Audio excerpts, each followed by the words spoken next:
एक जंगल में खरगोशों का एक परिवार रहता था। खरगोशों का परिवार बहुत ही डरपोक था।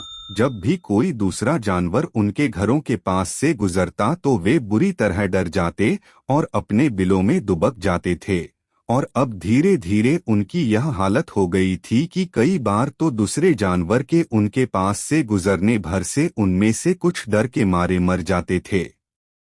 एक दिन की बात है, खरगोशों के घरों से कुछ दूरी पर से कुछ घोड़े भागते हुए जा रहे थे। उन घोड़ों के खुरों की तेज तेज आवाजों से खरगोश घबरा गए और बुरी तरह से सहम गए। सभी खरगोश ईश्वर से शिकायत करने लगे कि आपने हमें इतना कमजोर क्यों बनाया।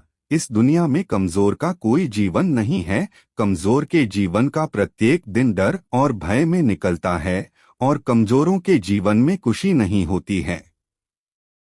उसके पश्चात सभी खरगोशों ने मिलकर यह तय किया कि हमारा ऐसा जीवन कोई काम का नहीं है, इसलिए अब हम सब मिलकर हमारे इस बेकार जीवन को समाप्त कर लेंगे। और सभी खरगोश इकट्ठा होकर नदी में डूबकर मरने के लिए अपने घरों से नदी की ओर रवाना हो गए। नदी के किनारे चूहों के बहुत सारे बिल थे। जब खरगोश नदी किनारे पहुंचे तो सारे चूहे डर के मारे इधर उधर भागने लगे और कुछ इस भागदौड़ में नदी में गिरकर मर गए और कुछ अपने अपने बिलों में जाकर छुप गए। सभी खरगोश यह सब देख रहे थे।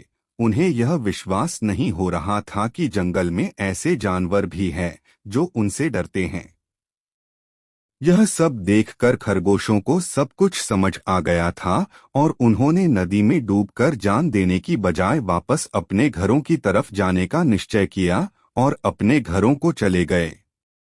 खरगोशों को अब समझ आ चुका था कि ईश्वर ने दुनिया में सभी प्रकार के जीव बनाए हैं, सभी को अलग अलग आकार, रंग, रूप, शक्ति, भोजन दिया है। दुनिया में कोई भी सबसे शक्तिशाली नहीं है और ना ही कोई सबसे कमजोर है। सभी को ईश्वर ने जिस हाल में जीवन दिया है उसे उसी में खुशी खुशी रहना चाहिए। प्रत्येक जीव को जीवन में दुख और सुख मिलते हैं, उसे इन दोनों को जीवन का हिस्सा समझकर जीवन को जीना चाहिए।